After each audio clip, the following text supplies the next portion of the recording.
Acaban de ver imágenes de quien es sin duda el protagonista de la tarde. Algunos incluso del álbum familiar que probablemente no habían visto la luz más allá del hogar de los Chávez Nogales.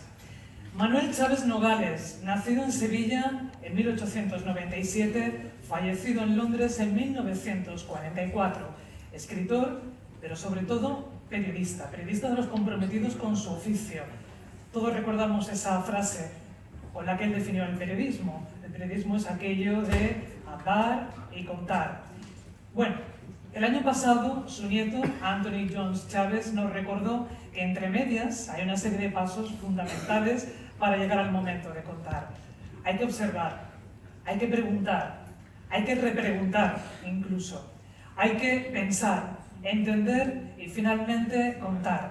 Con todos estos elementos se imaginan cuán necesario es este oficio para defender y garantizar los principios y valores de una sociedad democrática. Comenzamos.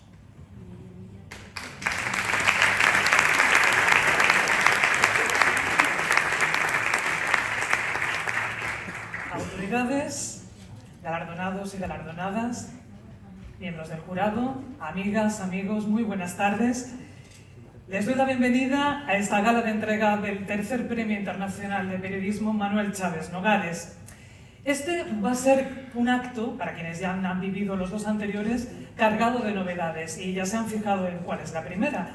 Hemos salido de ese salón de plenos de Diputación, que estábamos muy a gusto, estábamos en casa, pero la verdad, hemos venido a este magnífico escenario que nos ofrece CaixaForum Sevilla y aquí también nos sentimos, siempre lo digo, como en casa, gracias a la buena labor, a los buenos oficios del personal de CaixaForum Sevilla, encabezado por su director Moisés Roiz, a quien invito a que se acerque a este atril para darnos la bienvenida. Moisés.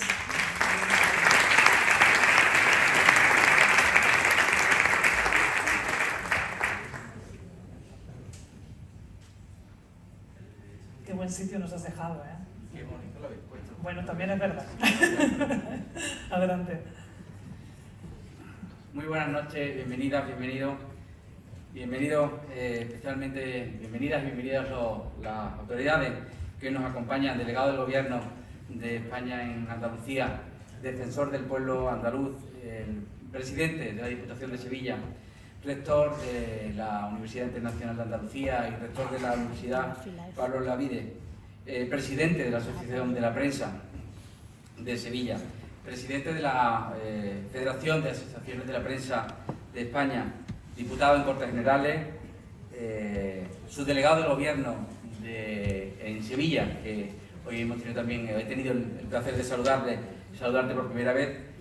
Diputado de Cultura en la Diputación de Sevilla, Antoni John, nieto de Manuel Chávez Nogales, premiadas y premiados, miembros del jurado, amigas, amigos, bienvenidos a CaixaForum Sevilla. CaixaForum es el programa cultural de la Fundación La Caixa y nuestra misión es acercar la cultura, el conocimiento a las personas como una herramienta de un mejor futuro. Pero además de eso, somos la casa, queremos ser la casa de la Fundación La Caixa en nuestro territorio. Y nuestra fundación tiene por misión construir una sociedad mejor y más justa, donde las personas tengan mejores oportunidades de futuro. Esa es la única misión de la Fundación La Caixa. Por eso para nosotros es muy importante que este premio, presidente de la Diputación y presidente de la Asociación Sevillana de la Prensa, nos lo hagáis venir aquí, nos lo traigáis hoy a CaixaForum, porque estamos convencidos de que premios como este, como el tercer premio internacional Chávez Nogales, contribuye también a construir una... Comunicado otra vez. Bueno, pues es el momento de escuchar a una de las personas que más ha creído en este premio, que viene todos los años a dar su impulso y a estar aquí con nosotros y a ofrecernos siempre alguna reflexión interesante. A ver qué nos aporta este año el nieto de Manuel Chávez Nogales, Antoni Jones Chávez.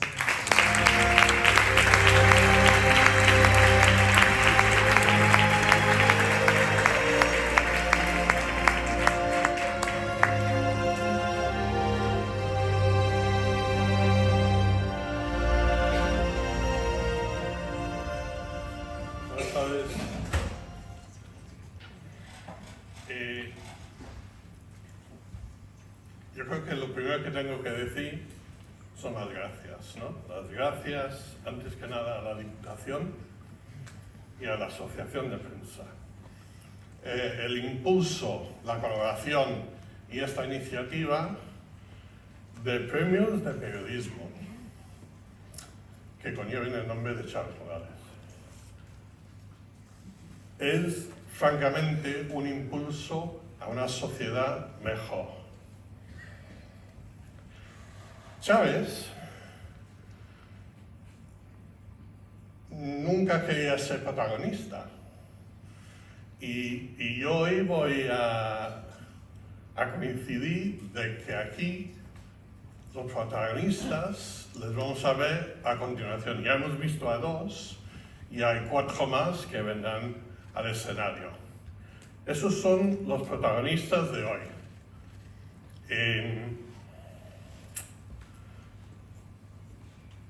Me estuve acordando anoche, volví a leer un poco La agonía de Francia anoche, pensando de que iba a estar con Mavi hoy. Y estuve recordando de que la última vez que Chávez estuvo con su familia, sus 4 hijos, Pilar, Josefina, Pablo y la todavía no nacida Juncal, fue en junio 1940. Sus 4 hijos, eran jóvenes. Mi madre Pilar, la más mayor, la que había empezado a trabajar con él un poco, ni había cumplido los 20 años. Josefina 3 menos, Pablo menos y Juncal a llegar. Este año en mayo será 80 años desde el fallecimiento de Chávez Nogales. Y para mí ha sido un buen momento estos premios de hacer una reflexión sobre qué es lo que es un legado. ¿Qué es lo que es un legado? En el vídeo, al inicio, hemos visto la frase herederos de Chávez Nogales, de Manuel Chávez Nogales. Y técnicamente, ahí estamos 10 nietos. 10 nietos. Pero al final nosotros no representamos Chávez Nogales. Somos nietos. Técnicamente somos herederos, pero no hemos heredado su talento, no hemos heredado su capacidad literaria, no hemos heredado muchas cosas que son de admiración, no totalmente objetivo, de admiración de muchas personas. ninguno de nosotros hemos conocido a Chávez Nogales. Nuestro conocimiento viene de nuestra familia, que generosamente han compartido con incluso muchas personas que han querido escribir sobre Chávez y investigar sobre Chávez, han compartido información, a veces probablemente demasiado se ha confiado en eso, pero eso en cierto aspecto forma parte de hacer llegar el legado de Chávez Nogales. El legado de Chávez Nogales tiene dos aspectos a mi juicio. Uno es su obra, y como yo dije el año pasado, y me ha reconocido, su forma de ver el periodismo está basado en el concepto de que cada lector tiene el derecho y obligación de sacar su propio juicio de lo que se lee. Así que la primera parte de su legado es su obra, la segunda parte de su legado es lo que esa obra y ese trabajo inspira en otros periodistas que viven en un mundo de lo más complicado. Los que no somos periodistas, los que no tenemos vuestro talento, los que no tenemos vuestra responsabilidad que va con ese talento, miramos a vosotros con admiración, reconociendo el mundo en que vivís, el mundo del freelance, el mundo precario, el mundo donde se paga por un reportaje poco, para no decir otra palabra. Un mundo donde algunos pierden su vida, un mundo de riesgos, un mundo donde la dirección de los medios no representa la posición de las mujeres en nuestra sociedad y la posición de las mujeres dentro de este oficio.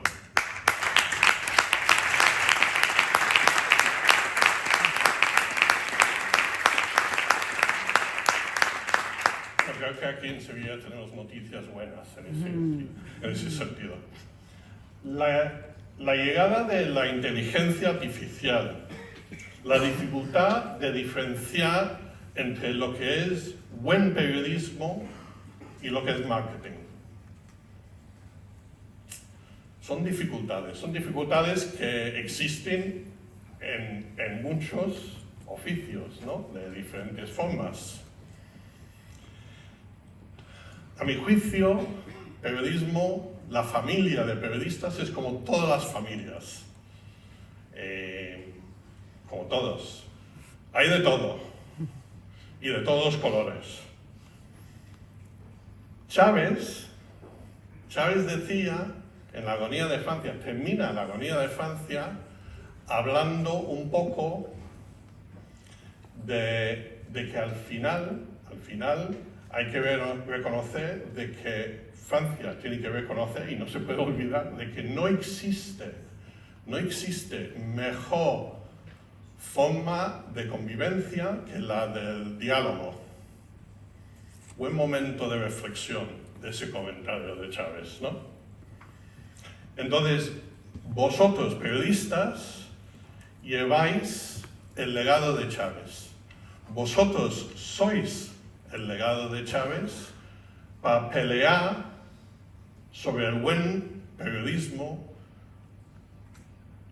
la verdad en vez de la falsedad, periodismo en vez de propaganda, y sacar adelante lo que nuestra sociedad necesita. Nosotros como lectores tenemos nuestra responsabilidad de sacar nuestro juicio de lo que hacéis, pero vosotros lo tenéis de hacerlo de la mejor forma. Y los protagonistas esta noche son las personas que de más de 100 trabajos han demostrado esa capacidad de sacar adelante el buen periodismo. Yo creo que para todos que hemos participado ha sido un placer, un honor leer, estudiar, ver todos los trabajos. Y solo quería terminar agradeciendo a los miembros del jurado que no solo han mirado casi 100 trabajos, miembros del jurado que cada uno tiene sus responsabilidades y compromisos personales, profesionales, diarios, y se han dedicado durante meses a ese trabajo con unos debates que de verdad serían para grabarlas, con unos debates y para sacarlo adelante. Así que quiero dar las gracias por ese esfuerzo por parte del jurado, a la magnífica trabajo de los periodistas y decir que, yo no sé qué diría Chávez, pero yo creo que estaría igual de optimista delante de este tipo de cosas como soy yo y como sabemos todos los miembros de la familia, de la sociedad que ven el efecto del buen periodismo.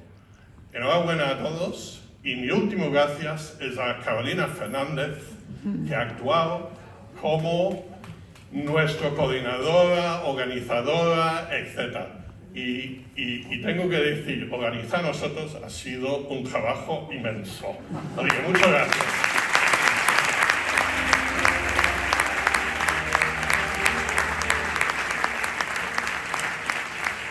Carolina hace magia, porque realmente domar a estas fieras es un poco complicado. Muchísimas gracias, Anthony. Siempre nos das motivo para la reflexión y para añadir cosas para la presentación del año que viene. Premio Manuel Chávez Nogales de Fotografía para Álvaro García Coronado, por su imagen Horror y muerte en el Mediterráneo Central, publicada en la portada del diario El País. Para el jurado, una imagen sencilla, pero que contiene todos los elementos para reflejar ese momento. Cómo el Mediterráneo se convierte en un cementerio de inocentes, de personas que solo quieren llegar a Europa para buscar una vida mejor. El color ha construido con fuerza la imagen. A primera vista, una imagen extraña. Y esa sensación, precisamente, ayuda a entender la tragedia individual y colectiva resumida en un ahogado flotando en un inmenso mar de desesperanza. Álvaro García Coronado trabaja como fotógrafo en el diario El País desde el año 2007. Antes lo hizo para los diarios El Mundo, La Razón, Público y para varias agencias internacionales como France Press. Durante su trayectoria profesional ha cubierto numerosos acontecimientos, tanto nacionales como internacionales. En el año 2010 obtuvo el premio Fotocam en su tercera edición. En la actualidad alterna su labor de fotógrafo con la de editor gráfico.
El premio Álvaro García lo entrega a Miguel Ángel Noceda, presidente de la FAPE, la Federación de Asociaciones de Periodistas de España.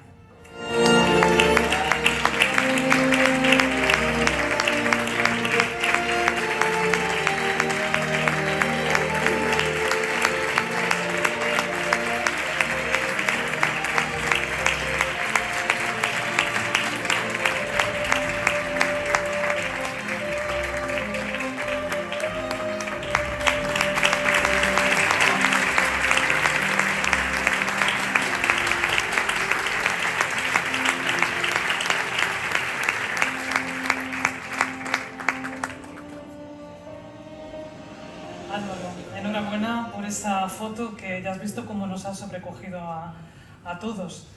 Nos ha dejado sin aliento prácticamente. Gracias. Y eso que parece que nos hemos vuelto insensibles, ¿no?, ante esta tragedia. Yo no sé si nos puedes contar un poco la intrahistoria de esta foto. ¿Dónde la captaste, Álvaro? Bueno, a mí me surge la opción de acompañar el Astral, el barco de Open Arms, a patrullar por el Mediterráneo central.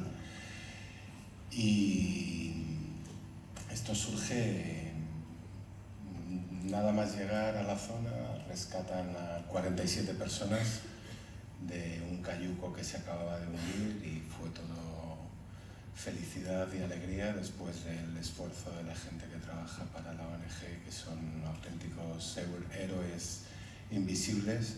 Sacaron a 47 personas, todo estuvo estupendo, se dejaron a todas esas personas en puerto, en Lampedusa, y en cuanto les dejaron volver a salir... Acércate un poquito más. Perdón, al micro, sí, que si no es difícil escucharlo. Se volvió a salir a patrullar y bueno, ese día pues salió Cruz. Y en el momento en el que se estaba haciendo el rescate del cayuco que pasa por detrás, se toparon con esta persona ahogada y en ese momento tiene que cesar cualquier actividad. El barco tiene que hacer base al lado del cuerpo y esperar a que la autoridad marítima, en este caso italiana, dé las órdenes pertinentes. Entonces, bueno, pues yo en ese momento dio la casualidad de que estaba en uno de los botes salvavidas que se acercan al cayuco para darles provisiones, agua, y fue esa embarcación la que vio, o sea, fue la fuera borda la que vio el cuerpo y bueno, se dio ese momento y se pudo captar esa imagen. Cuando la ves ahora, ¿qué piensas? Pues ahora me ha impresionado mucho. Porque, bueno, el vídeo anterior, la información y terminar así, de esa manera, con ese silencio, me ha impresionado. Lo he visto muchas veces, pero me ha dejado un poquito... Nos ha dejado, yo Sí. creo que a todos. Y fíjate, es lo que te decía al principio, que parece que nos hemos vuelto insensibles con muchos temas, Sí. pero con el tema de la inmigración en concreto, ¿cómo reflejar, en este caso como fotoperiodista, esta tragedia para conseguir esto? O sea, el llegar a la gente y no resultar, por desgracia somos así, los seres humanos, una foto más. Ya lo hemos visto, no queremos, a veces como que queremos mirar para otro lado, para no volver la vista, para mirar y ser conscientes de este horror. Bueno, toca hacerlo, toca intentar insistir en estar ahí, por lo menos procurar hacerlo y enseñarlo. Y un poco es luchar contra lo imposible, porque realmente formamos parte de una sociedad bastante insensibilizada. Hemos estado viendo ahora cifras desde 2014 y estamos en cifras de la atrocidad que está ocurriendo ahora en Gaza. Son cifras similares y bueno, ocurre, tiene su ventana de visibilidad en un momento del año, pero como viene se va porque hay otra tragedia que... Entonces, bueno, es el Mediterráneo, es nuestro mar y es el mar que yo y otras muchas personas disfrutamos en verano, pero tiene un trasfondo muy terrible. una tragedia ahí en el trasfondo y es que se está convirtiendo en un cementerio por miles y miles de personas que lo que hacen es lo que hablábamos antes o lo que hablabas antes. Chávez Nogales lo hizo hace 80 y pico años y la gente sigue haciendo lo mismo, sigue intentando buscar su futuro de la mejor manera y se quedan por el camino. Qué difícil también ser fotoperiodista hoy día, porque hablamos mucho del periodismo en general, pero en esta era en la que todo el mundo con una cámara, con un teléfono en la mano, se cree capaz de ser fotoperiodista. Qué difícil, ¿no, Álvaro? Es difícil, es una dificultad añadida, pero hay que sobreponerse a esa dificultad como a todas las demás e intentar seguir haciéndolo, ser desobedientes y conseguir la foto pese al que le pese. Incluso también en era de inteligencia artificial, ¿no? Sí. En la que es otro combate también para decir, bueno, esto... Otro combate con un enemigo que todavía no conocemos bien. Sabemos que está, sabemos que se nos va a venir encima y esperemos que haya una regulación a tiempo y que los periódicos y los medios de comunicación sean los primeros en instaurar unas bases para que no sea demasiado tarde. Así, ojalá así sea. ¿A quién te gustaría agradecer este premio? ¿A quién se lo quieres dedicar? Bueno, hay muchas personas. El agradecimiento va a toda la gente que se juega la vida en el Mediterráneo, salvando y rescatando y facilitando esa travesía a muchas personas que buscan un futuro mejor.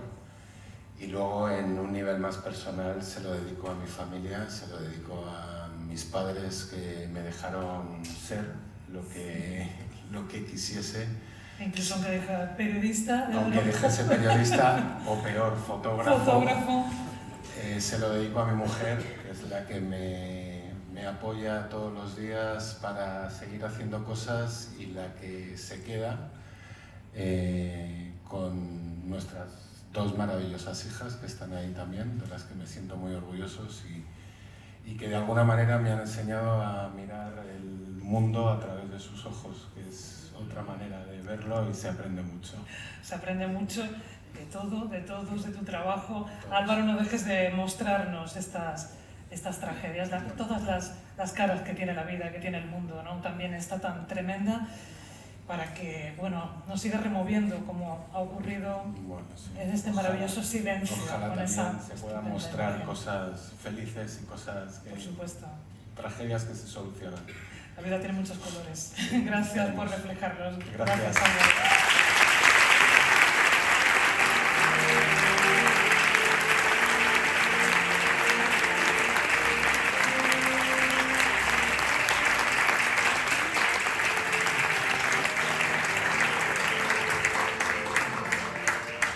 Continuamos y ahora con el premio Manuel Chávez Nogales de televisión para Mavi Doñate, por el reportaje El Nuevo Mayo francés, emitido en el programa Informe Semanal de Televisión Española. El jurado ha destacado el rigor periodístico y el impecable tratamiento que desarrolla para acercar a la ciudadanía una profunda reflexión sobre la actual situación sociopolítica francesa. Mavi Doñate Herranz es licenciada en periodismo por la Universidad de Navarra. En el año 1996 comenzó su andadura en televisión española como redactora del canal 24 Horas.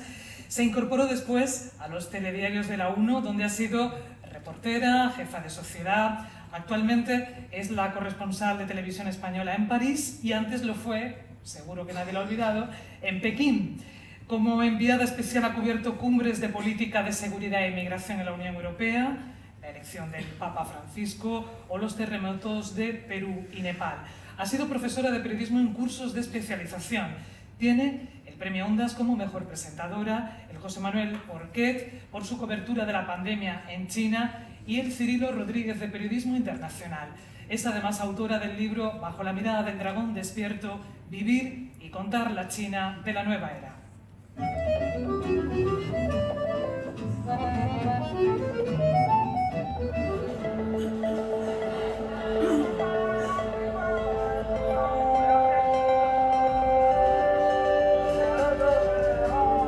La nueva ley del gobierno de Emmanuel Macron, que retrasa la edad de jubilación de los 62 a los 64 años, está considerada como la más impopular en Francia en los últimos 17 años.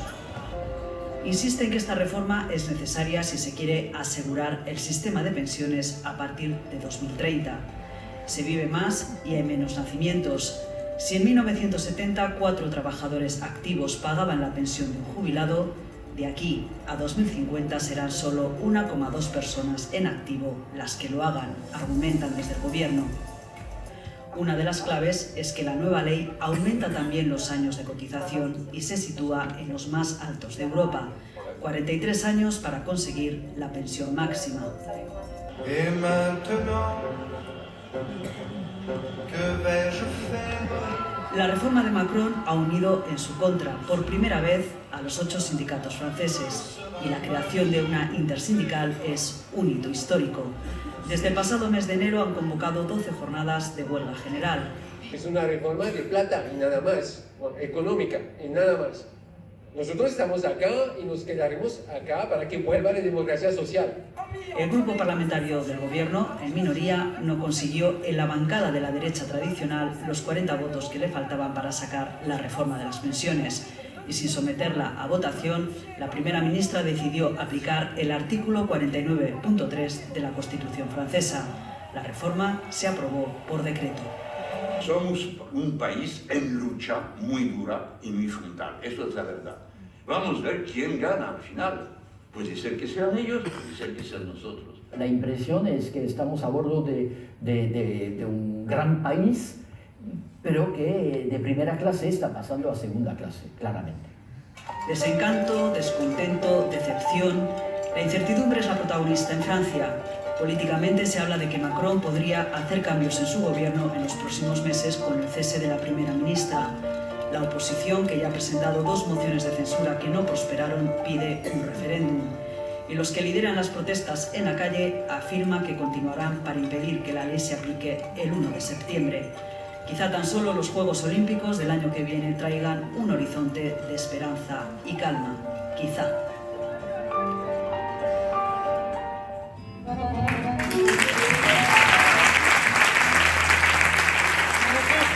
El premio Mavi Doñate lo entrega el delegado del Gobierno de Andalucía, Pedro Fernández.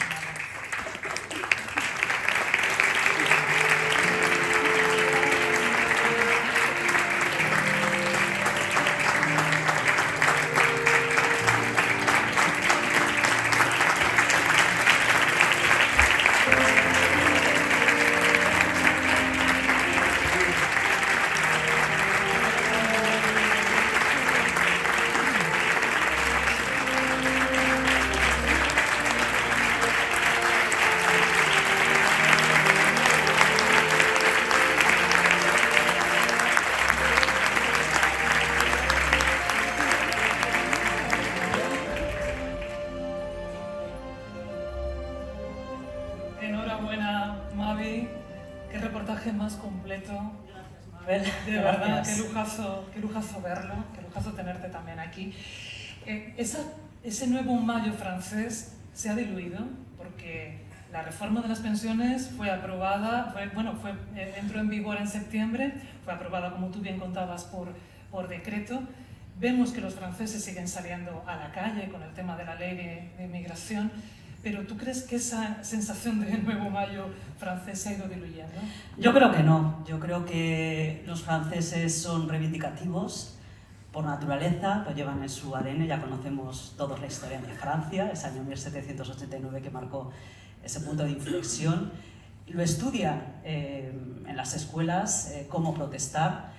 Y yo creo que no se ha diluido. Queda mucho gobierno de Macron. Ha habido ya víctimas políticas, hemos visto una reciente remodelación con la caída y el cambio de la primera ministra y con ello remodelación del gobierno, aunque es verdad que no han caído muchos, pero siempre está ahí. Yo de todas formas, antes de nada, quiero insistir en que este reportaje es un reportaje de informe semanal en el que han participado muchas personas y quiero citarlos, quiero citar al realizador Jesús Iglesias, quiero citar a los cámaras Nelson Rivas, Vicente Gil, Fernando Romera. Quiero citar a mi productora Leonor González, porque sin ellos, obviamente, la televisión no se puede hacer. La televisión es trabajo en equipo y yo pongo el guión, pongo la cara, pero ellos están ahí siempre. Eso. Sí, enhorabuena también a ellos. Es verdad que en ese reportaje ya anunciabas esas consecuencias políticas que se han producido después. Y yo decía al principio, si Manuel Chávez Nogales hubiera escrito, estuviera escribiendo ahora sobre estos sucesos, acontecimientos, diría que estamos ante una nueva agonía de Francia. Bueno, en este informe semanal incluyo voces de expertos, ¿no? Y uno de ellos, que lo habéis visto, dice que efectivamente hay una conciencia de que Francia, bueno, era un gran país que por la problemática económica que también tiene está pasando a ser un país de segundas, ¿no? Hablaba pues, con los compañeros y con el presidente de la Diputación de Sevilla, con Javier, que se vienen unas elecciones europeas, ¿no? Y en Francia, que miraban mucho a España en las últimas elecciones generales, la extrema derecha, el fantasma de la extrema derecha está ahí. Con lo cual tienen más conciencia de que, aunque la cita de este verano de las elecciones europeas, pues bueno, parece ser que es algo ajeno, no, es algo muy nuestro, ¿no? Y Europa al final somos todos. Y bueno, esa agonía es verdad. Yo creo de todas formas que el francés por naturaleza también vive en el desencanto, ¿no? Yo nada más llegar me hizo muchísima gracia cuando una francesa me dijo, es que tú eres muy española. Y yo le dije, perdona, ¿qué es ser española? Me dijo, no, muy positiva, muy alegre, porque ellos es el desencanto constante, ¿no? Es también un motor que les mueve. Y bueno, pues quizá alguna cosita de ellos sí que se pueda aprender, porque esa protesta continuada a veces no triunfa, pero muchas veces sí. Sobre todo la protesta activa, porque quizá no somos más protestones de quedarnos en la palabra, ¿no? Pero no, quiero decir, no nos cuesta más salir a la calle como sucede en Francia. ¿Qué cambio para ti el pasar de la corresponsalía en Pekín con esa pandemia? Que esto ya, bueno, queda para la historia y desde luego queda para ti. ¿Cómo lo vivirías? Qué cambio, ¿no? Pasar a la corresponsalía en París. ¿Cómo recuerdas ahora, visto con el tiempo, todo ese tiempo que nos parece extraído de una novela de ciencia ficción aún, de la pandemia en China? Pues es que un poco lo recuerdo así todavía. O sea, yo creo que aquellas imágenes de una ciudad que tiene 22 millones de personas con unas avenidas grandísimas vacías. Pekín era una ciudad que olía a comida constantemente, pues era un olor neutro. Era enero y febrero y nevaba, en un frío, entonces era todo muy fantasmagórico, muy distópico, muy de ciencia ficción, ¿no? Más luego se juntaba, claro, que no sabíamos a qué nos enfrentábamos, porque es verdad que cuando el virus llega a Europa se sabía un poquito más, tampoco mucho más, pero bueno, un poco sí. Allí no sabíamos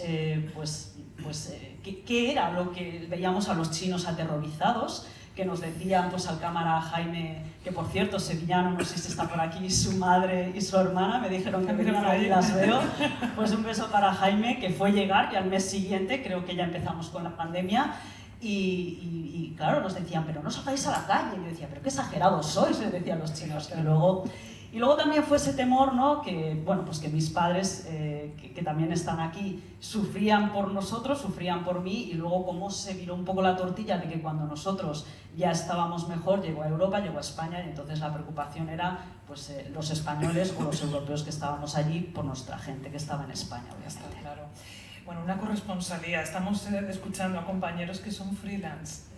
¿Cómo podríamos reivindicar? Porque claro, tú eres consciente de que estás en unas condiciones encima... Bueno, la televisión pública es lo que tiene que hacer, conservar estas corresponsalías, pero ¿cómo podemos propagar un poco esta misión tan difícil de...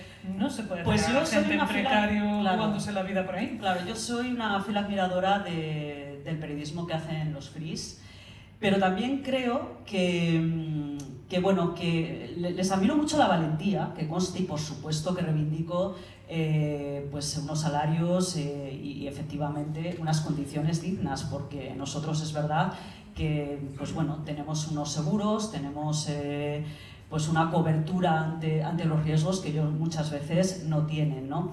Pero también es verdad que a mí me parece que esa valentía muchas veces tiene también que darse la vuelta con una mayor preparación.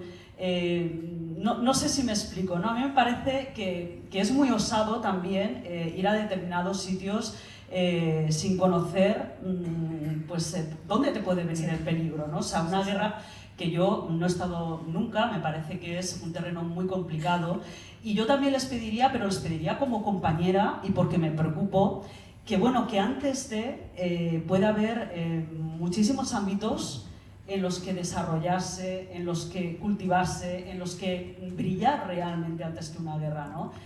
Porque es verdad que tal y como está pues el mundo de hoy, a lo mejor no van a conseguir esa cobertura, con lo cual yo les pediría también encarecidamente y humanamente que, bueno, que no se lancen directamente a una guerra por muy atractiva que nos parezca, por muy...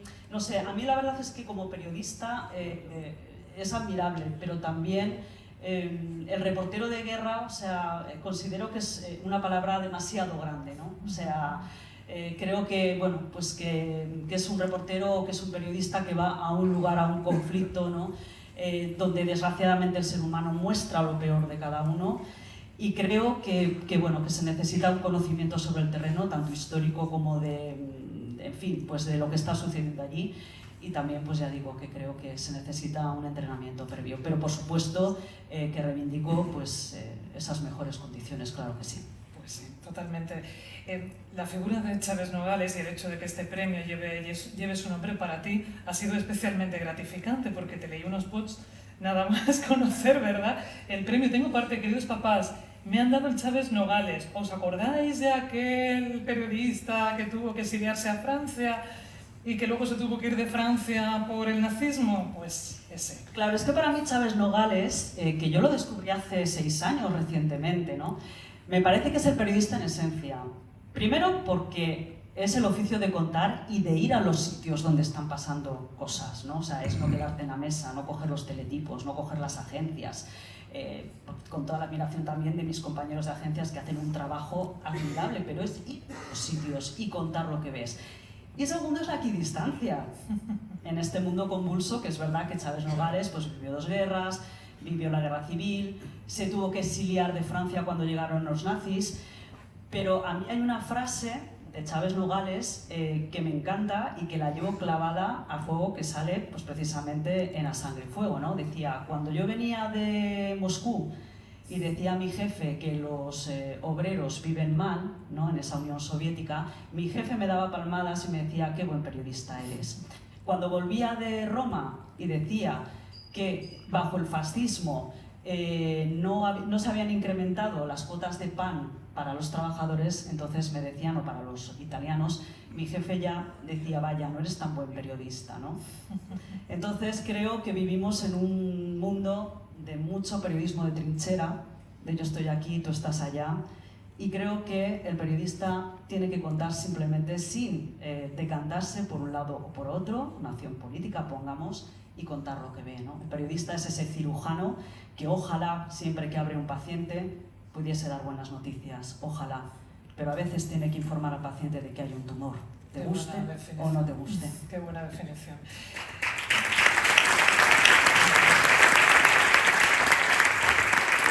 Por último, Mavi, ¿a quién te gustaría agradecer o dedicar este premio? Que imagino que hay una larga lista. Bueno, agradecer por supuesto al jurado, a mis compañeras, mujeres, por supuesto que sí, y valiosísimas de este Centro Territorial de Andalucía, a ellas, a todo el jurado, y por supuesto pues dedicárselo a mi marido, a John Barandica, que es un soporte y que detrás de toda mujer hay un gran hombre, a mis padres, por supuesto que sí, y a mis compañeros de Informe Semanal, que antes los he citado, pero también a José Carlos Gallardo, que es el jefe y editor, y que obviamente pues apostó por este reportaje.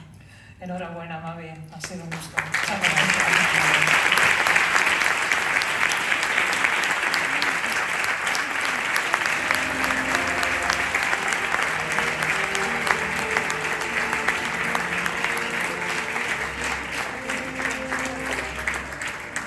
Después de hablar con Mavi, doña T, vamos a continuar ahora con la entrega del premio Chávez Nogales de Radio para María Caro, por el trabajo Fentanilo, el opio de Estados Unidos, un podcast de 18 minutos de duración emitido en Radio Nacional de España. En palabras del jurado, es un ejercicio ejemplar de lo difícil de la vida. Caro Peón es licenciada en Periodismo por la Universidad del País Vasco y máster en Radio por la Universidad Complutense de Madrid. Su primer trabajo fue en su Galicia natal, en el periódico Atlántico Diario de Vigo. En el año 2005 Ingresa en Radio Nacional de España, donde trabaja en Vitoria y después en Madrid, dedicada a la información política y parlamentaria. En el año 2018 pasa a la corresponsalía de Bruselas y actualmente está en la de Washington. Ha sido galardonada con el Premio de Periodismo Europeo Salvador de Madariaga en la categoría de radio.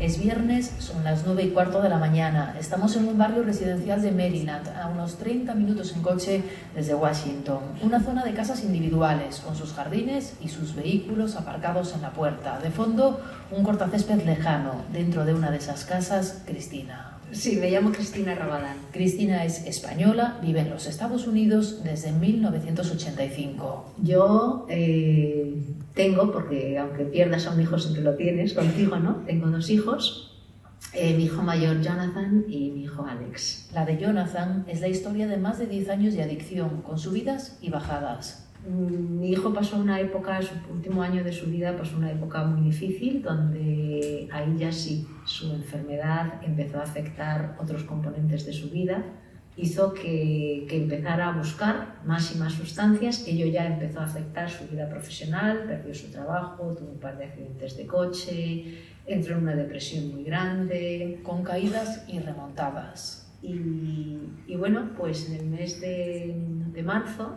del 2019, él resurgió, dijo que había que ducharse, que había que afeitarse, que había que cortarse el pelo y salir a buscar trabajo. Tras esa remontada, la familia decidió celebrar el 9 de junio de 2019 el cumpleaños de Cristina, pero también la vuelta de Jonathan. Fue posiblemente uno de los mejores cumpleaños de mi vida por el ver a mi hijo que había vuelto a nosotros. Y el lunes empezó su trabajo. Y el jueves por la mañana me llamaron del trabajo diciéndome que no había ido a trabajar ni el día anterior ni ese día. Y mi marido y yo, bueno, fuimos al apartamento donde él vivía y cuando entramos y abrimos la puerta de su habitación le encontramos muerto. Jonathan tenía 28 años. Y en el certificado de defunción, aparte de decir que había sido por parada cardiorrespiratoria, listaba el fentanilo, heroína y silacina. El de Jonathan es un ejemplo de los efectos del fentanilo en las personas y en las familias. Pero, ¿qué es exactamente el fentanilo? ¿Por qué se ha convertido en una epidemia? ¿De dónde viene? ¿Cómo se lucha contra él en los Estados Unidos? ¿Podría ocurrir algo así en España?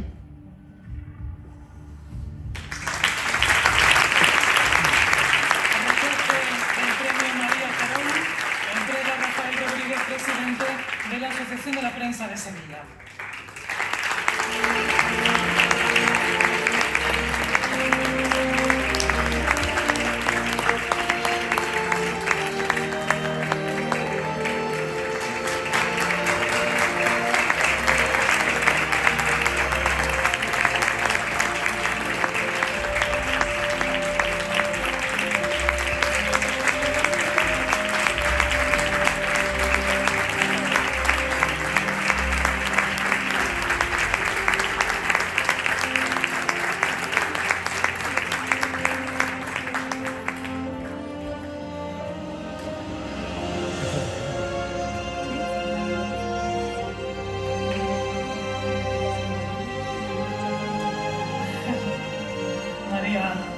Felicidades, magnífico trabajo porque el podcast se llama Esto merece una explicación. Entonces se trata de profundizar en temas como este que da escalofríos, que de momento sentimos como un poco lejano porque ocurre en Estados Unidos, pero además lo que ocurre en Estados Unidos siempre decimos que acaba llegando aquí. De hecho ya ha habido aprehensiones, ¿no? de fentanilo. Todo, ¿no? Solo lo bueno. Efectivamente. En Estados Unidos, sí. Es escalofriante la historia de Jonathan y de su madre, de Cristina, cómo lo cuentan. Ese es el punto de partida. Sí, esa es la base del podcast. Si no fuese por Cristina no habría podcast, no habría historias.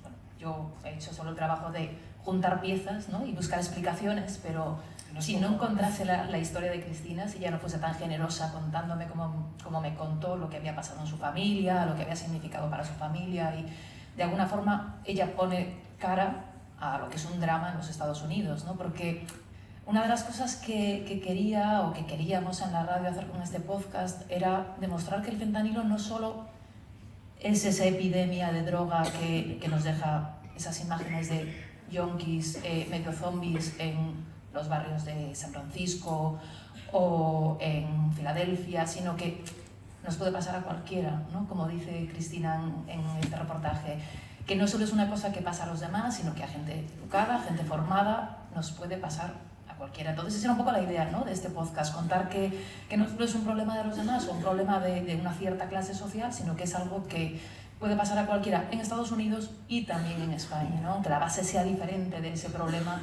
Bueno, pues se trataba un poco de contar dónde viene todo este problema y cómo intentar de alguna manera, en nuestras modestas posibilidades, ayudar a evitar a que eso se reproduzca también en España, ¿no? Bueno, hablabas en ese podcast del origen, de dónde viene el fentanilo, lo barata que es esta droga, lo fácil que es producirla, lo muy adictiva que es. Hablabas también y hablabas con alguna persona de que es un síntoma realmente de una sociedad que se siente tremendamente sola. Sí, eso lo decía uno de los entrevistados, que es San Quiñones, que bueno, él es un periodista californiano de ascendencia gallega. Su abuelo vino hace muchos años desde España a Estados Unidos y él fue corresponsal en México mucho tiempo, está muy especializado en el asunto de drogas, de la relación México-Estados Unidos, que al final es una relación que también tiene mucho de narcotráfico en lo malo, ¿no?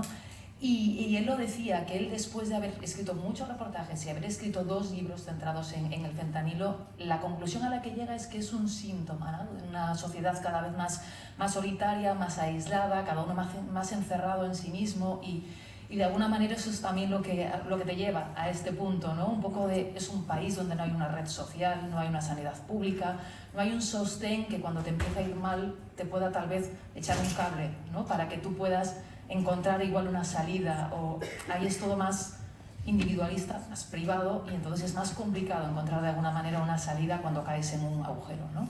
Y ahí aprovechas también para hacer un poco una comparativa, ¿no?, con la sanidad en Estados Unidos y la sanidad aquí en España. ¿Tú crees que con esta sanidad pública, pasando por tantas dificultades en esta carrera de obstáculos en la que se encuentra, aún así da una garantía de cara a, bueno, si suceden este tipo de problemas, de una solidez social mayor por el hecho de tener una sanidad pública? Bueno, da una garantía de que yo creo que sería complicado que este problema comenzase de la misma manera, ¿no? Porque al final este es un problema que en los Estados Unidos comenzó porque había un uso descontrolado de los analgésicos, ¿no? Bueno, allí no hay sanidad pública, entonces muchas veces lo que se hace es recetarte muchos analgésicos. No se puede pagar una operación, o si no es de fisioterapia, lo que sea.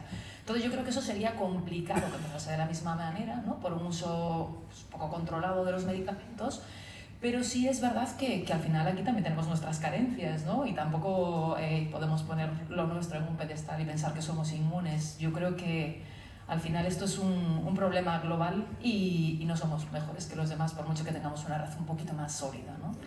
Bueno, menuda se te viene encima porque elecciones en Estados Unidos, tú que salías de Bruselas, que hay unas elecciones también, y al recoger el premio Salvador de Madariaga en la modalidad de radio, dijiste, bueno, los periodistas deben contar Europa con rigor y objetividad, pero es responsabilidad de todos y exige un esfuerzo colectivo huir de los populismos y combatir la desinformación. La desinformación, grave problema en general, pero muy concretamente para las elecciones europeas y estadounidenses, ¿no? Sí, completamente. Es un súper problema y por eso yo también creo que es muy importante nuestro papel, ¿no? El intentar ser honestos, el intentar contar las cosas lo más, de forma más fidedigna y mantenernos un poquito también, no en la equidistancia, pero sí mantenernos un poquito con la distancia, ¿no?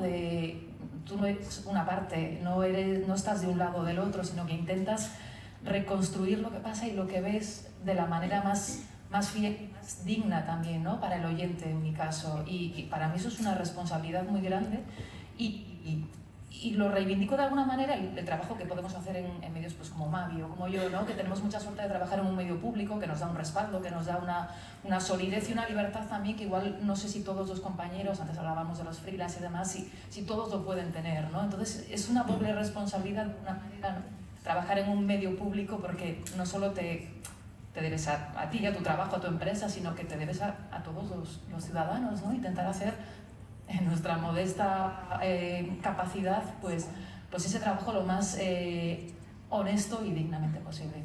Bueno, y los podcasts realmente Era mi primer podcast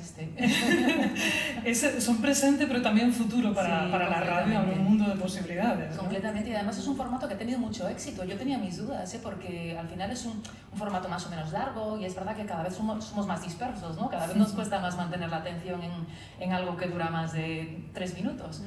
Pero es verdad que el mundo podcast está teniendo mucho éxito y me alegro mucho, ¿no? Porque es una manera también de revitalizar un poco la radio y este trabajo que hacemos con los sonidos, con las historias. Es otra forma de contar las cosas, pero es una forma muy bonita también de intentar poner voz y sonido a lo que vemos, ¿no? Y eso, este era mi primer podcast y estoy muy contenta. Bueno, pues que haya muchos más. ¿A quién te gustaría agradecer, o si quieres decir a quién quieres dedicar este premio? Es tu momento. Bueno, primero al jurado y a la Diputación por organizarlo, por elegirme, a mis compañeros de trabajo, a mis amigos, a mi familia, por acompañarme, ¿no? Cada uno de una manera, pero por acompañarme a lo largo de toda mi vida y de todo mi camino. Bueno, sin duda, los compañeros del área de digital, que fueron los que me ayudaron a encarrilar el podcast y me dijeron así no, dale la vuelta, le dimos muchas vueltas y mucho trabajo sacarlo adelante. Y sobre todo, gracias a Cristina, que ya no está aquí, obviamente, pero sin ella, insisto, este podcast no tendría sentido. Pues enhorabuena, María. Gracias. Muchas más explicaciones. Esto creo que es explicación.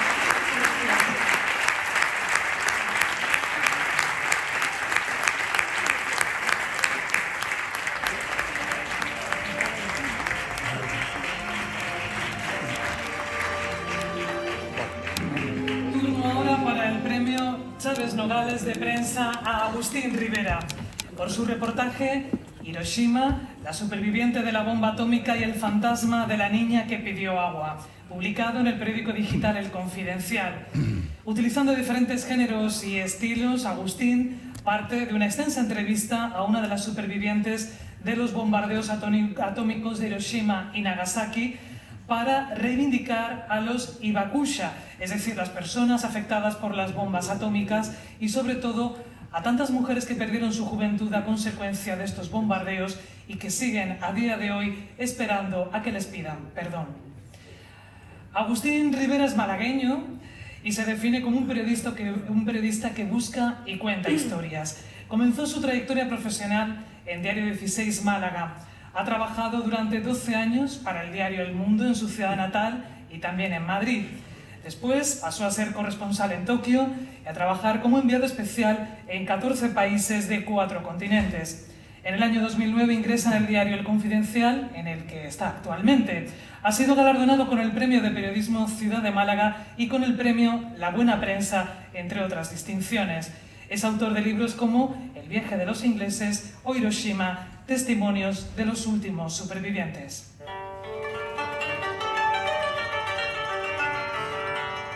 Tarde del 6 de agosto de 1945. Hiroshima es un infierno. La niña no tenía agua y no sentí la necesidad de detenerme en mi camino. Es el tormento de mi vida. ¿Por qué no la ayudé? Siempre ha sido un peso en mi corazón. La temperatura era 100 veces mayor que la de ahora. Algunos caían al río y se ahogaban. En el agua flotaban muchos cadáveres, olían a muerto, como si fueran pescado podrido. Todavía veo el color negro de los cuerpos descompuestos. La poca gente que había en la calle tenía la espalda carbonizada y de los cadáveres putrefactos salían gusanos que luego se convertían en moscas. Y esas miles de moscas, las únicas que se movían con libertad, volvían a posarse en los cuerpos de los muertos. Los heridos caminaban en silencio. 74 años después de la tragedia, en el atiborrado salón de su casa de la Avenida de la Paz de Hiroshima, Mori-san relata lo que ocurrió ese día. Lleva unas gafas de pasta roja y la sonrisa y la dulzura reinan en la expresión de su cara. Tiene el cuerpo encorvado hacia el lado derecho.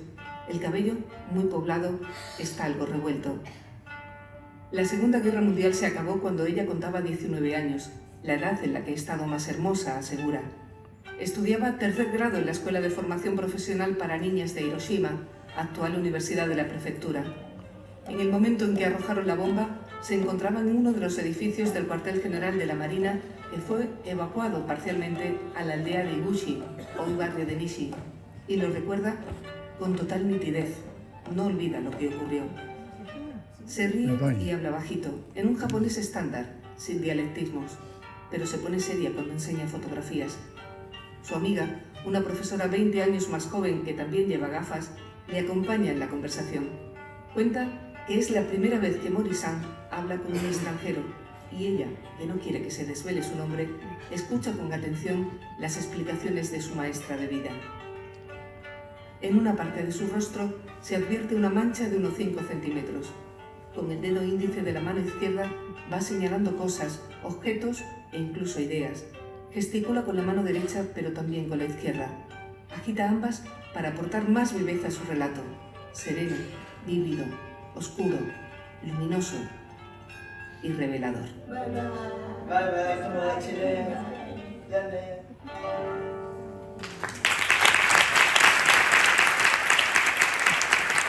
Recoge el premio Agustín Rivera, entrega Javier Fernández, presidente de la Diputación Provincial de Sevilla.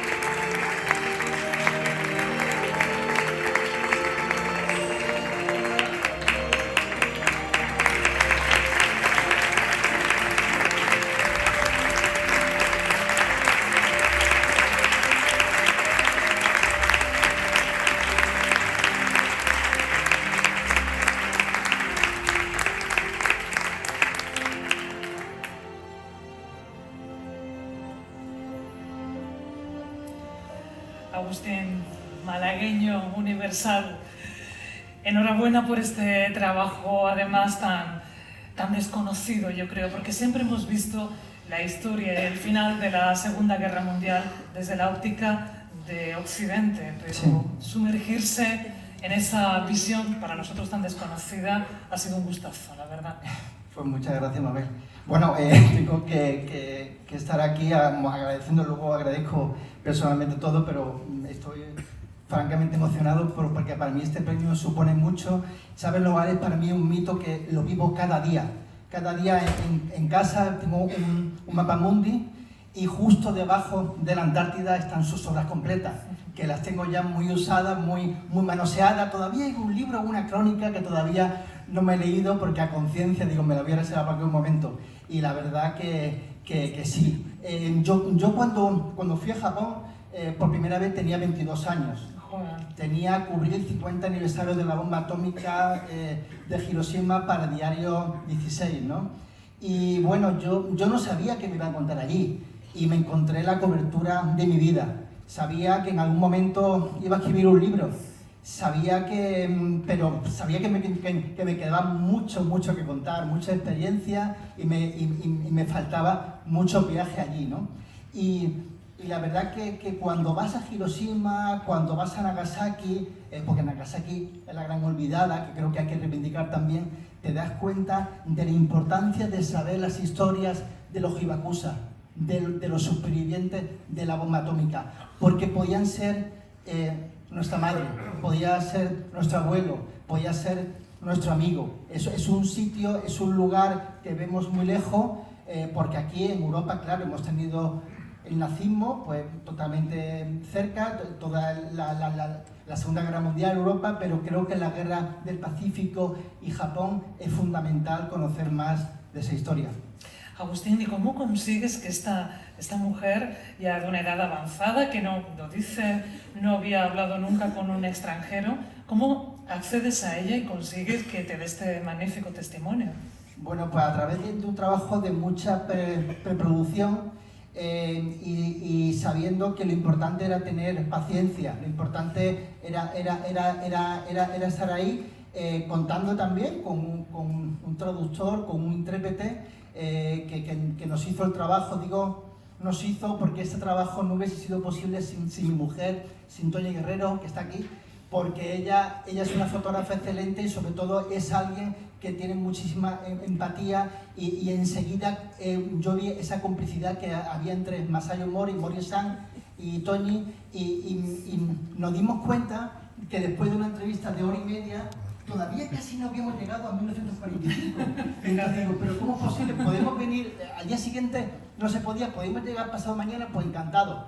Y ya al acabar la entrevista sabíamos que había un buen reportaje ahí, hay una historia que había que contar. Y yo reivindico también el periodismo que en internet muchas veces se cree que solamente vale lo último, la última hora, el clickbait, titulares que deforman. No. En periodismo en internet hay cabida para historias largas, de 20 folios, de más de 20 folios, como es esta. Yo quiero reivindicar también eso, que no solamente el buen periodismo está, que hay muy buen periodismo haciendo en internet, ¿no? Sin lugar a dudas.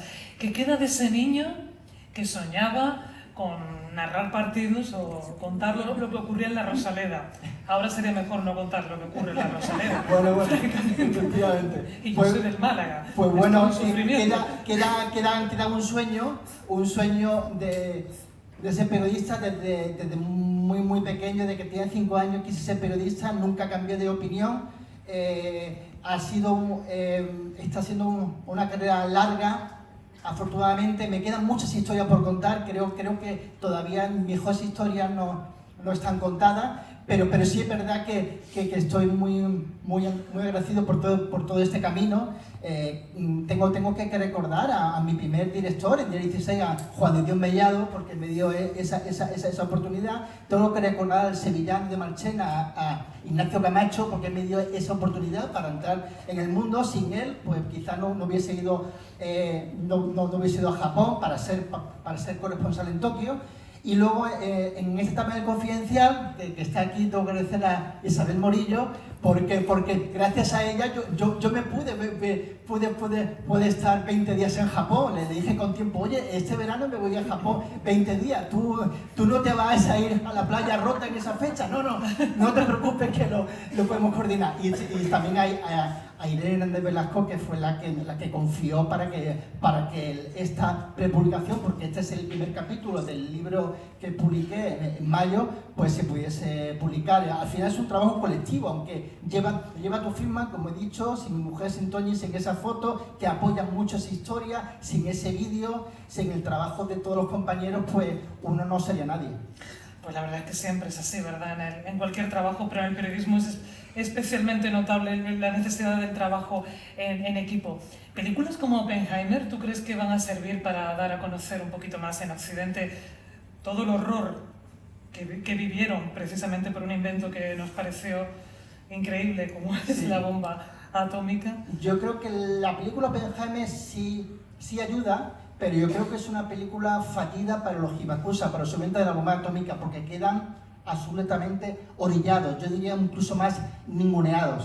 Creo que es una pena que la película no aparezca ningún superviviente, no aparezcan imágenes de Hiroshima y Nagasaki. En un momento se ve a Oppenheimer viendo unas imágenes que parecen de Hiroshima y Nagasaki, pero no se ven directamente en pantalla. Es una oportunidad de oro perdida para que desde Hollywood se pudiese transmitir un poco esa tragedia. Esa tragedia, ojo, pero que también creo que es importante destacar que hay un afán de superación, que incluso Morrison también bromea dentro de este reportaje, y que también ellos tienen claro que no solamente hay que quedarse con el horror, sino que hay que quedarse también con la paz.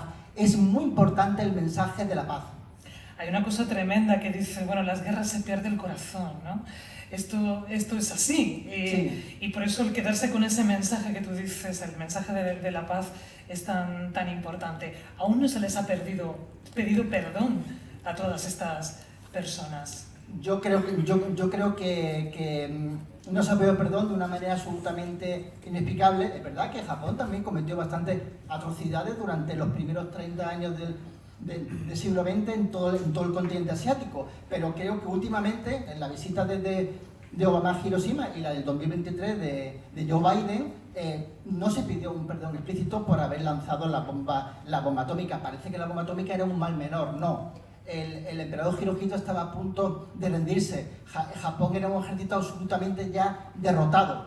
Entonces, pues yo creo que esas bombas fueron absolutamente innecesarias.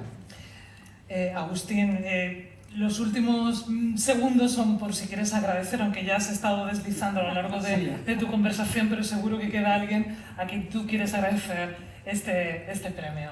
Pues mira, quiero agradecérselo a Manu Leguineche, que hoy se cumplen 10 años de su fallecimiento. Yo tengo un hashtag en Twitter, se llama Ni un día sin reporterismo, y empecé justo el día que él se murió. También se lo agradezco a los compañeros y a los alumnos de la Facultad de Ciencias de la Comunicación de la Universidad de Málaga, que yo aprendo muchos de ellos. Hay que aprender de los más jóvenes día a día.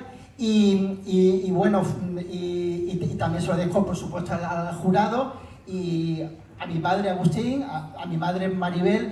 Mi padre justo cumple 80 años, va a cumplir 80 años casi los mismos días que murió Chávez. O sea que eso, en ese sentido, cuando alguien estaba naciendo, pues Chávez Nogales estaba en su último momento de vida. Y bueno, me siento muy agradecido y muy contento de poder, y con mucha responsabilidad, llenar este premio. Y muchas gracias. Gracias a ti, Agustín, por este pedazo de reportaje. Gracias a ti, Agustín.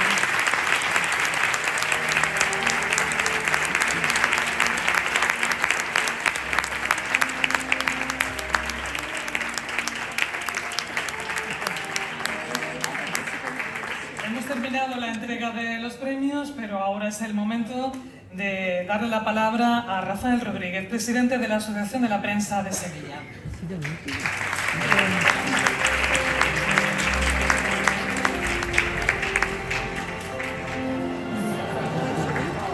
Rafael.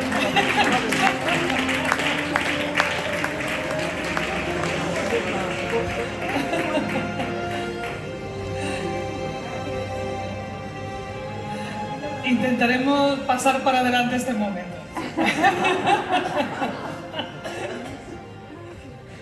En casa del herrero, cuchillo de palo, ¿no? Bueno, a todos y a todas, buenas noches y gracias por estar hoy aquí en esta tercera edición del Premio Internacional de Periodismo Manuel Chávez Nogales. Es un premio que, como siempre digo, es un alegato a favor de los buenos periodistas y del buen periodismo, y un alegato en la misma medida en contra de los malos periodistas y del mal periodismo, que también lo hay y que tanto daño nos hace a la profesión y a la sociedad en general. Es un premio a favor de la dignidad, del orgullo, del compromiso activo de este oficio, basándolo en dos valores fundamentales y que tienen que ser obligatorios para todo periodista: la honestidad y la información veraz, ejecutada, realizada siempre en plena libertad. Y también es un premio en contra de la mentira y del odio que nos invaden hoy en día. En primer lugar, me van a permitir que en nombre de la Asociación de la Prensa de Sevilla, de la cual el padre de Chávez Nogales, Manuel Chávez Rey, fue presidente de la Asociación de la Prensa de Sevilla hace ahora justo 110 años. Pues bien, en nombre de la Asociación de la Prensa de Sevilla, quiero dar las gracias a la Diputación Provincial y de manera especial a su presidente, a Javier Fernández, por el apoyo decidido a este premio, y además porque lo hacen desde el convencimiento institucional de que el buen periodismo es absolutamente necesario para la vida de las personas. En el contexto de la Diputación, gracias al diputado provincial, a Casimiro Fernández, gracias a la directora de Cultura, Carolina Morales, gracias también a la directora de Comunicación, Ángela Herrera, gracias también al responsable de protocolo, a José Miguel Cedillo, y al responsable del audio audiovisual que ha montado todos estos vídeos, José Manuel Saborino. Gracias también, y en este es un capítulo que me van a permitir, por eso toda la gente que está participando en esto, que es un trabajo impresionante, gracias, ya se lo han dado antes, lo hacía Anthony Jones, gracias a Carolina Fernández, que es la gerente de la APS y vicepresidenta de la FAPE, porque sin duda alguna es el faro, es el alma de la ejecución y de la coordinación de este acto. Gracias, por supuesto, a Anthony Jones, porque desde el primer momento, en nombre de la familia Chávez Nogales, creyó por completo en este premio y es un entusiasta defensor del mismo. Gracias a todos los miembros del jurado que estáis allí, que este año lo habéis tenido, lo hemos tenido realmente difícil para llegar a esta resolución final. Y gracias finalmente a Mabel Mata, de nuevo presentadora y conductora de este acto, que de verdad es un auténtico referente para todos de lo que es el buen periodismo, la buena información, la buena comunicación. Y enhorabuena a los premiados, a vosotras y a vosotras. Enhorabuena a Agustín, María, Mavi, Álvaro, Manuel y Yanira. Tenéis que sentiros orgullosos de verdad de vuestro trabajo. Nosotros lo estamos y así os lo decimos. Porque sois un fiel representante de lo que decía hace un momento. Sois un ejemplo de ese buen periodismo comprometido, honesto y veraz. Y no son palabras, lo decimos a fondo. Y decía Antonio y John que se podía haber sacado los debates del jurado y así estaban testimoniados todo lo que hemos debatido a propósito de vuestros trabajos. De verdad, sentiros muy satisfechos y para nosotros es un orgullo que vosotros seáis los premiados y premiadas. Y hay una cosa personal que me ha llamado poderosamente la atención y que me encanta, y es la juventud que tenéis, porque pertenecéis a 3 generaciones distintas. El que más tiene, o la que más tenéis, 52 años, y estáis entre 52 y 31 años. Y eso, para llegar a la excelencia del periodismo como habéis llegado, es francamente difícil. El reunir esa calidad, esa valía, la información más propia de veteranos y de veteranas, y premios de este tipo, dicen, no, ya lo consigue una persona cuando tiene 70 o 80 años. De verdad, esa juventud hace creer en este oficio, le da esperanza a este oficio. De verdad, yo les digo y emplazo a todos los que están aquí esta noche a que escuchan, lean o vean los trabajos premiados, porque de ellos todos podemos aprender. Enhorabuena, de verdad.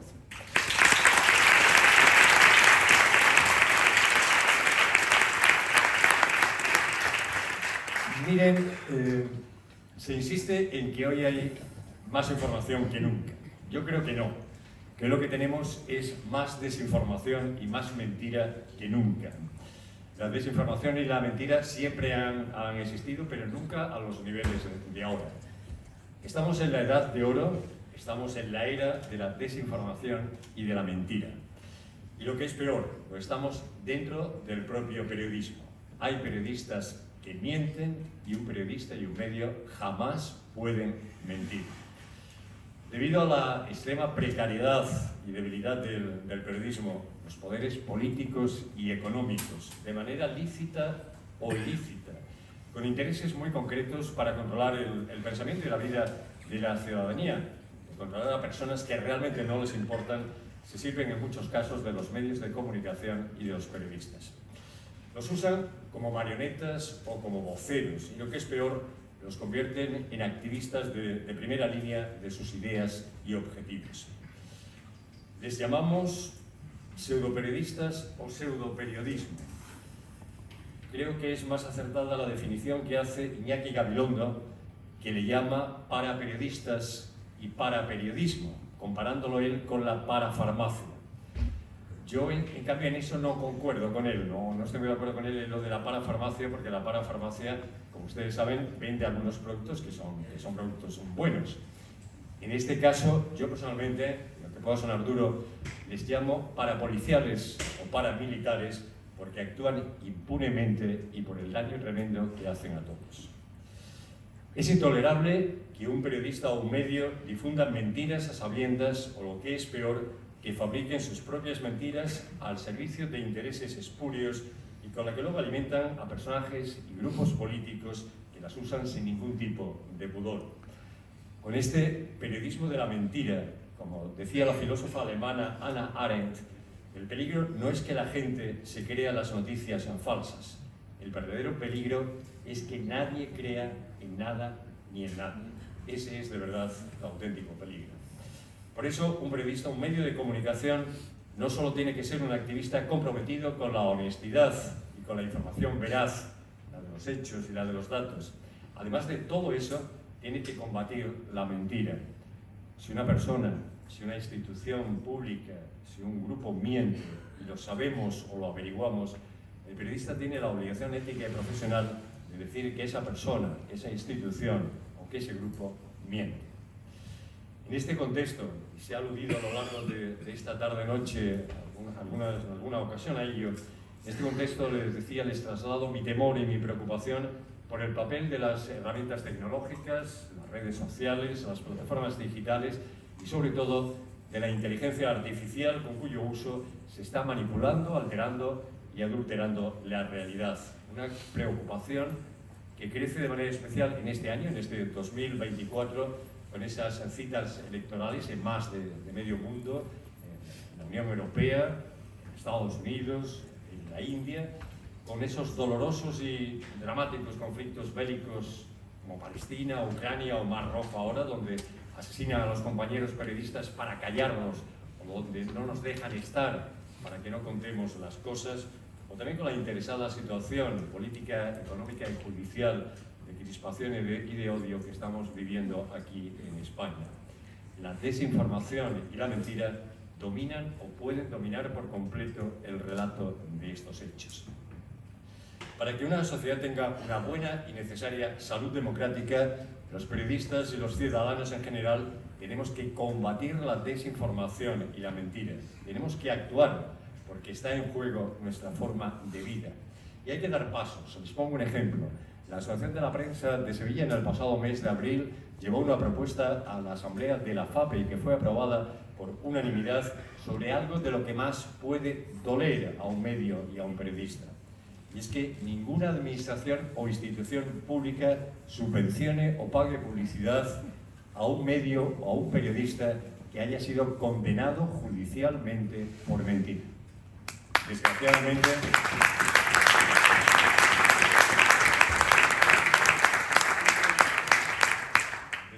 les decía, hay administraciones públicas que sin escrúpulos y con absoluto descaro continúan con esta práctica. La sociedad tiene que reaccionar. No puede, ustedes o los que están aquí, no podemos estar instalados en la pasividad, en el conformismo, en la indiferencia. Hay que rebelarse y exigir buen periodismo, promover ese buen periodismo, apoyarlo, mantenerlo y pagar por él, porque el buen periodismo cuesta dinero. El periodismo que ni atonta ni lava el cerebro es servicio público y es servicio a lo público. Ahora bien, en esta jungla tan hostil, una cosa hay que dejar clara, todos no son iguales. Hay periodistas y medios muy buenos que hacen muy buen periodismo. Hay compañeros y compañeras en medios pequeñitos, medianos o grandes, o la mayoría de compañeros freelance, que superando situaciones económicas y laborales realmente malas, pésimas diría yo, y enormes presiones también de todo tipo hostiles, hacen un trabajo admirable día a día y todos nos sentimos orgullosos de ellos. Los premiados hoy aquí sois un claro ejemplo. A todos ellos, a vosotros y a esos compañeros, de verdad hay que mimarlos y hay que seguirlos día a día. Ser periodista es el oficio más bonito del mundo. Contarle cosas veraces a la gente es algo realmente maravilloso. Como dice la campaña reivindicativa, original campaña reivindicativa, tanto profesional como social, que ha lanzado en bolsos nuestra compañera Almudena Ariza, hacen falta periodistas. El mundo necesita de periodistas. Les puedo asegurar que los buenos periodistas y el buen periodismo nunca les van a defraudar. Les digo que confíen en nosotros, no pierdan la fe en ese periodismo honesto y veraz que les aporta un pensamiento crítico que es indispensable en la vida de las personas. Con este firme convencimiento, con estas premisas, ponemos ya en marcha la 4ª edición del Premio Internacional de Periodismo Manuel Chávez Nogales. Buenas noches, buena suerte.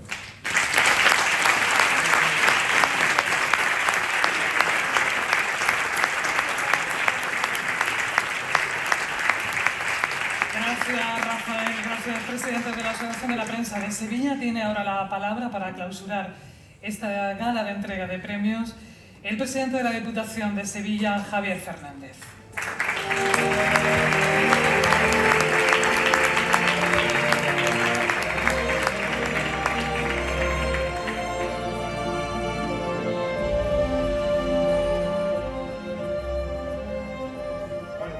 Muchas gracias, Mabel, por tus palabras, y de las cosas más bonitas que he escuchado hoy aquí, sin duda en gran parte ha sido el discurso de Rafael, ¿no? Sobre todo cuando decía que le habían sorprendido gratamente la edad de los premiados y premiadas, porque la mayor o el mayor de todos tenía 52 años y decía, todos sois muy jóvenes, con lo cual yo como tengo 51 años me siento un joven presidente también por la comparativa que acaba de hacer Rafael, así que me incluyo dentro de esa era joven.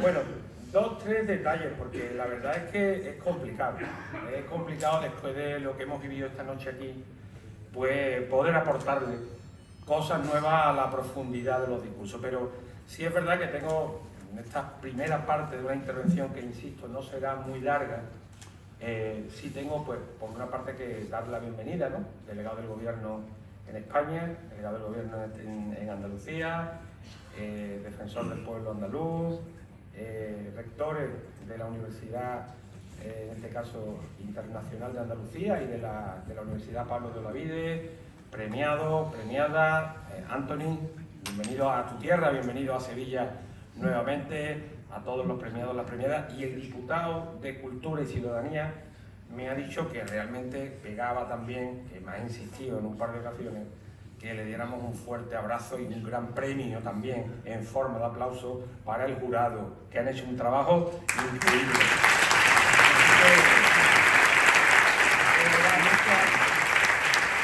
Muchas gracias a ese jurado que lo ha tenido muy complicado, que le ha dedicado un montón de horas de manera altruista, de manera muy vocacional, y por lo tanto nuestro agradecimiento, porque sabemos de las dificultades que tiene pues poder otorgar un premio de esta característica. Desen de verdad, por bienvenidos todos y todas. Posiblemente con este foco se me queda alguien en el tintero, pero yo sé que ustedes sabrán disculpármelo, porque verdaderamente mi corazón y mi mente y mi alma pues quiere dar un agradecimiento a todos los que habéis venido a compartir esta tarde, ¿no? Una tarde maravillosa en la que se ha juntado todo, en la que se ha juntado talento, en la que se ha juntado emoción, en la que se ha puesto mucha verdad por encima de todo. Hoy aquí se ha dicho mucha verdad y se ha puesto encima de la mesa muchísima vocación, porque en gran parte, como también habéis mencionado en los distintos discursos y en las distintas entrevistas, parte del periodismo consiste en vocación.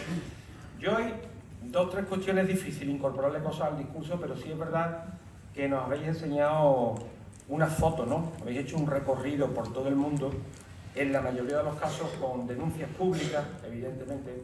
Nos habéis enseñado una ventana del mundo, y a mí estando ahí escuchando cómo hablaba y cómo hemos hablado de Hiroshima, hemos hablado de Palestina, habéis hablado de conflictos internacionales, habéis hablado de desigualdades, habéis hablado de muchas injusticias que hoy por hoy hay en el mundo, y me venía a la mente un día que estaba siendo alcalde, soy alcalde también de La Rinconada, como sabéis, estaba firmando un acuerdo con una serie de ONGs, porque para nosotros evidentemente era un orgullo el firmar esos acuerdos de cooperación internacional.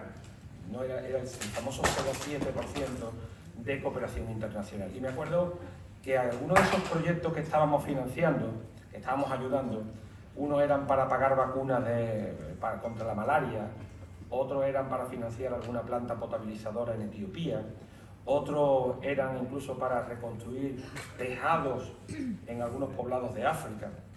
Y yo la verdad es que iba a aquel acto muy orgulloso, iba contento, iba con cierta tranquilidad de conciencia, y cuando hablaba con los representantes de estas ONGs, que algunas trabajaban en esos territorios, cuando le pregunté qué podía hacer por ellos, uno levantó la mano, un chico levantó la mano y me dijo: mira, yo no sé qué capacidad de influencia tienes tú, alcalde, pero una de las cosas que le pedimos a Occidente, y dilo donde pueda, es que nos dejéis en paz. Que nos dejéis en paz.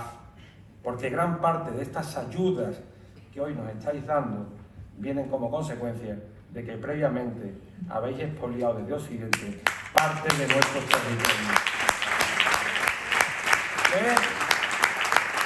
Es muy llamativo aquello, y la verdad es que son de esas cosas que te impactan y que salen fuera del discurso tradicional. Yo de verdad quiero felicitar a todos los premiados y a todas las premiadas, y que este premio, que aparte de lo que significa desde el punto de vista económico, no tengo la menor duda que eso de lo económico es lo menos importante. Yo creo que lo importante es el prestigio de un premio que se llama Chávez Nogales, que le da muchísimo prestigio sin duda, porque viene a reflejar claramente y a ponerle ese paraguas de lo que significó Chávez Nogales y la referencia en esos años de vida como un auténtico perfil clarísimamente necesario y, si me apuráis, imprescindible de lo que es el periodismo y de lo que es la literatura del siglo XX. Con lo cual, muy importante eso, y sobre todo que disfrutéis del premio, pero que lo compartáis.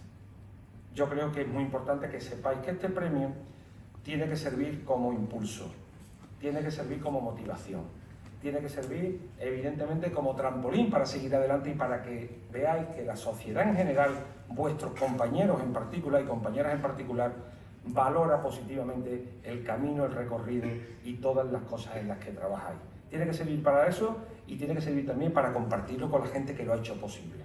Lo habéis dicho aquí en vuestro agradecimiento, pero yo sé de sobra que todos tenéis en el corazón y en la cabeza mucha gente que sin duda alguna sin ellos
sobre todo en vuestra valoración.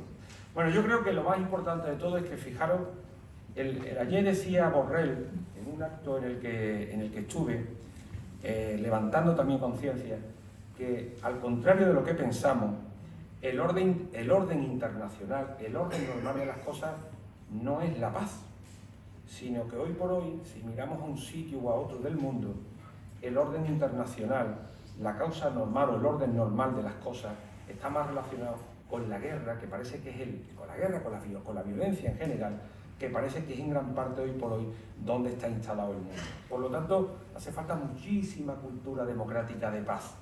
Y vosotros podéis ser, y vosotras, grandísimos embajadores para intentar seguir trayendo la paz en el mundo. Enseñando guerras, enseñando desigualdades, construimos paz.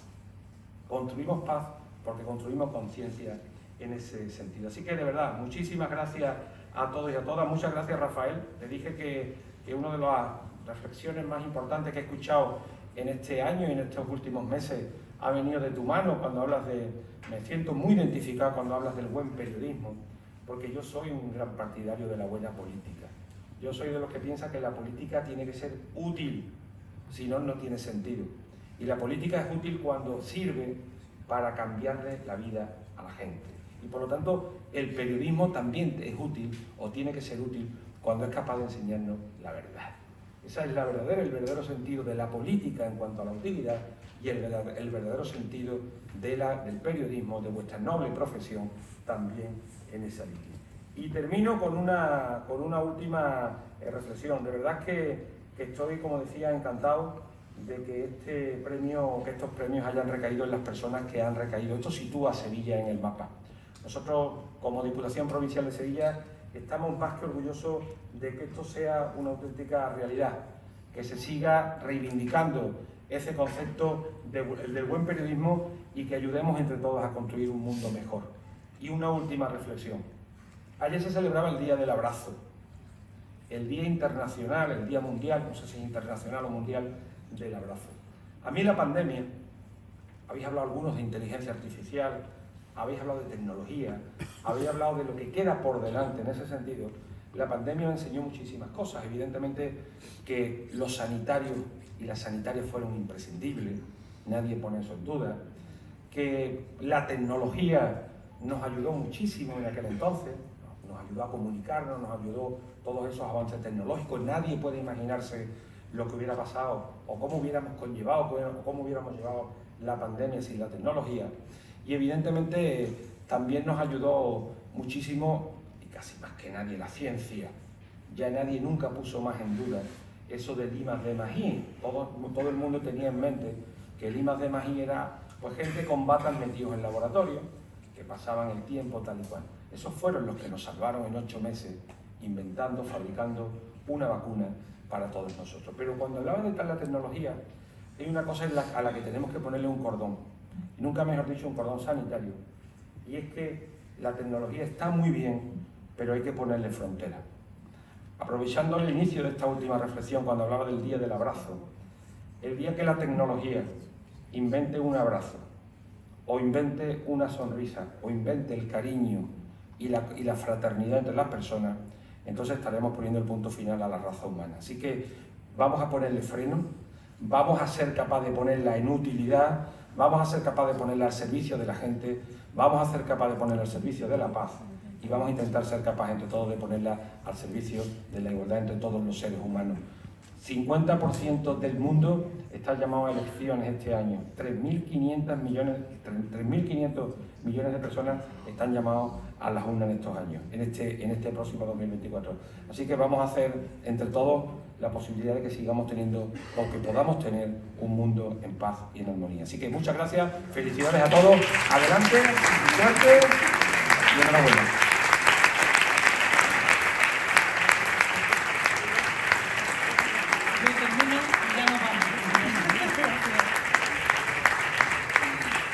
Muchísimas gracias, Javier Fernández, presidente de la Diputación Provincial de Sevilla. Bueno, hasta aquí realmente esta gala de entrega de los premios Manuel Chávez Nogales.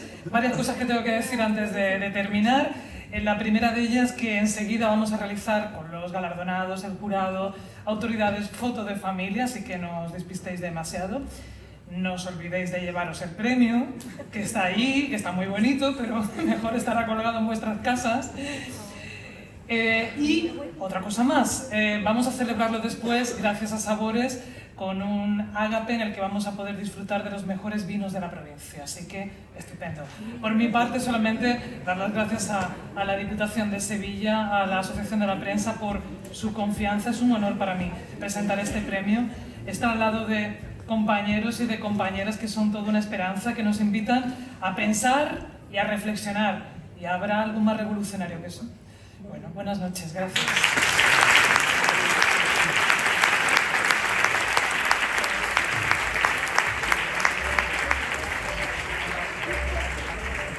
Joder, me ha dicho usted solo que saque vuelta. Agustín, sí, aquí. Nadie me mandó un mensaje diciendo, oye, que no puedo llegar, pero la han echado. Joder, vaya ruina. Anoche no estaba fatal, antes de anoche igual, entonces resulta que me ha mandado un mensaje con que Marta. Bueno, gracias. Qué bien has hablado.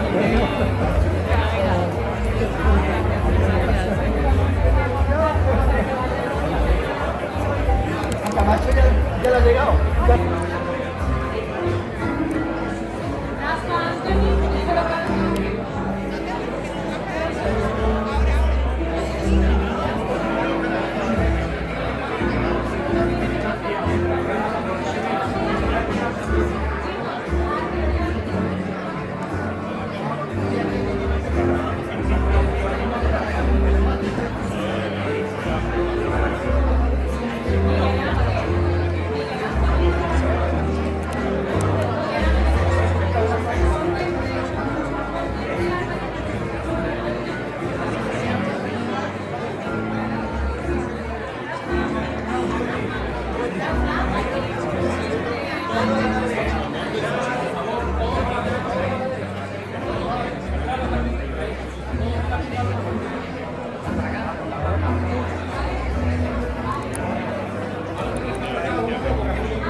Yo soy metido. No, que va, que va.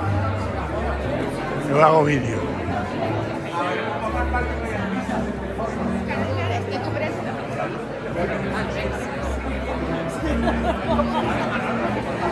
Así no demasiado picado. Claro.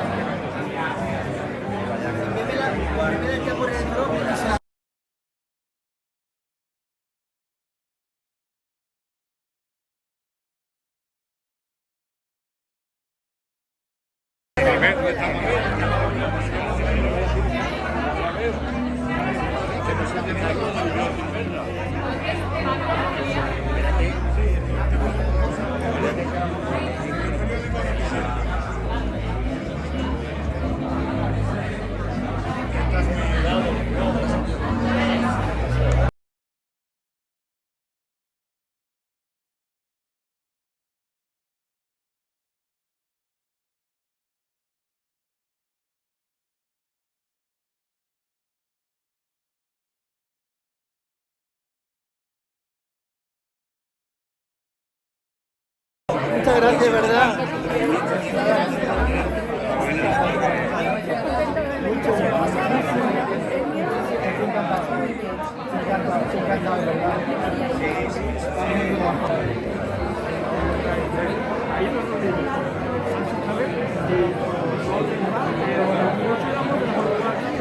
Qué bueno. Entonces